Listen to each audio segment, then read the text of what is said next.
turn that planning into some action. And the reason the special meeting was put together was that the executive committees felt that for timing purposes to start some hiring, we didn't want to wait another month until our meeting in the middle of May. So that's why we're doing it at this point. A number of partners from ABDO came and presented to the executive committee just a few weeks ago, discussed all of the information, lots of questions asked, and again, the executive committee can talk a little bit about that, but they did move to bring it ahead to the full commission at this point. And just a quick overview, there's a lot of information in your packet. The first 2 pages talk about the recap of what we've been talking about as far as recommendations to change over to a different financial and payroll software system. And again, I would highlight that there is definitely savings involved in that, and so we appreciate ABDO's help on searching out and looking at a service that was right-sized for our organization. Also talks about some of the staffing recommendations. Again, we are looking to rehire for a few positions that we do have open and be able to really reset up our finance and HR areas. Next 4 pages are the Sage Enact services. That's the new finance system that would replace the current QuickBooks system for our organization. There's also an overview and the agreement of that information. The next big batch, 25 pages, talks about the accounting agreement.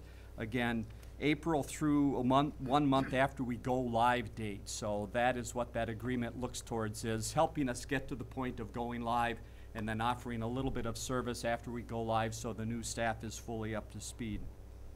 Last pages talk about the full service payroll, again, the support software and the annual basis of that operation going forward. So again, outlines that agreement and what they have recommended we do as far as our next steps. So Chair, that's an overview of what we have been talking about, what was presented to the executive committee, and I would be interested to see if there's any other comments.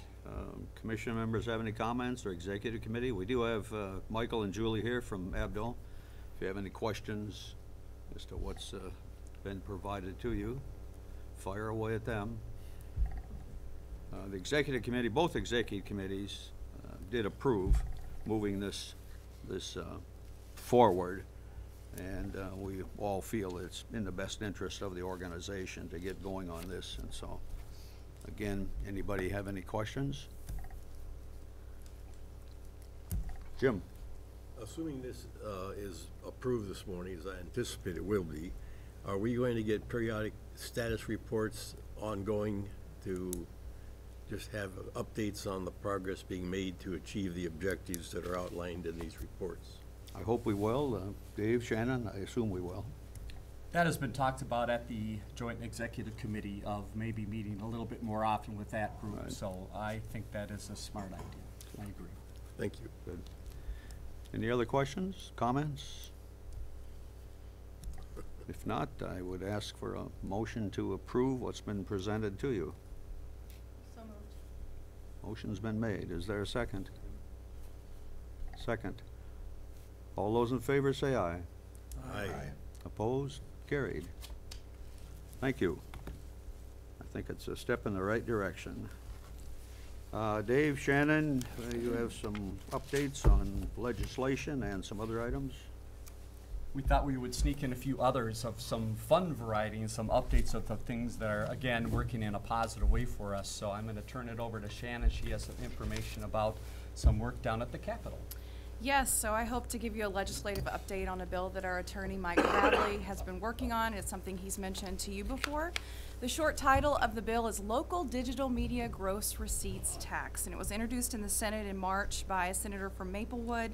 And earlier this week, Representative Mike Freiberg from Golden Valley, former member of this commission, introduced the bill in the House. Now, in short, it's a tax bill that would charge a 1% tax on digital products, and the funding would be used to support organizations like our commission throughout the state whose funding was traditionally funded by cable subscription fees, but we know those are declining and viewership is changing, so we need to fund and improve how local media is delivered across the state.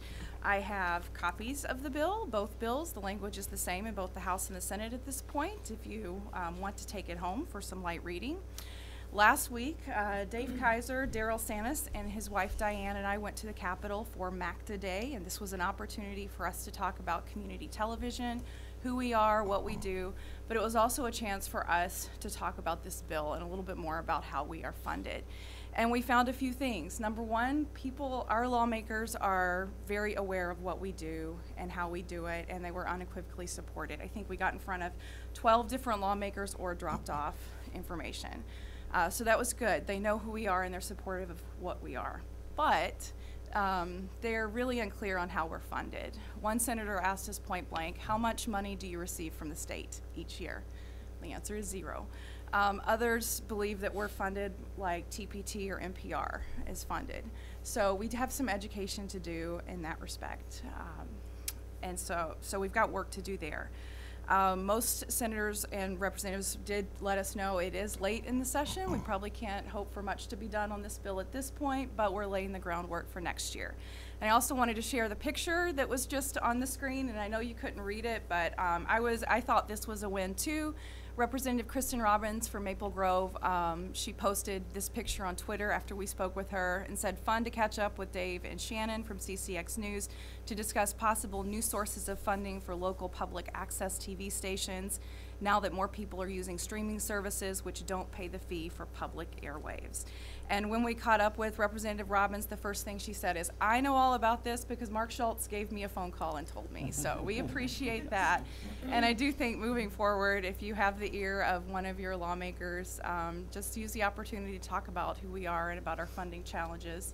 Any sort of ideas or collaboration that they can give us would be great. Any questions? Jim? Yes, sir. Does the draft bill, I have read it, I'll get a copy here after the meeting.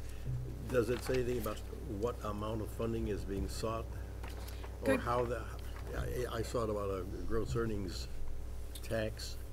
Not yet. That's a good question. We've asked that question. We were asked that question as well. It's my hunch that when this bounces around in committees, it's been referred to the taxes committee right off the bat, that there will be some concrete numbers attached to that. But at this point, no. Well, are we going to make an ask for anything?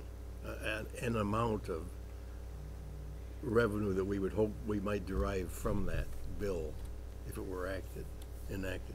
It's my understanding that it wouldn't be an exact amount. It wouldn't necessarily be a stopgap either from what we had from cable fees to what this could be. It would just be funded on what's there. Is that how you understand it, Dave? A percentage of the gross revenues from the streaming services. So that's something we've asked Mike Bradley, and also the MACTA board has asked Mike Bradley to try to have some concrete numbers associated to that. So I believe that is coming. Thank you. Any other questions? Comments from Dave, Shannon? Anything else? Appreciate your support, and as Shannon said, if you stop by and talk with any of your legislators, certainly let them know that this is something that's being talked about. We did have a couple good meetings with Senator Ann Rest, who's chair of the Senate Tax Committee, so she would probably be a key person that would be involved in the early part of this process. Okay, thanks everybody for being here. I'd like to have a motion to adjourn. So Motion's been made and seconded. All those in favor say aye. Aye. Carried. Personally, I think Abdu has done a wonderful job for us so far, and I know they'll continue to do a good job for us. So I think this is a great step in the right direction for the organization. So thanks, everybody. Thank you. Nice short meeting.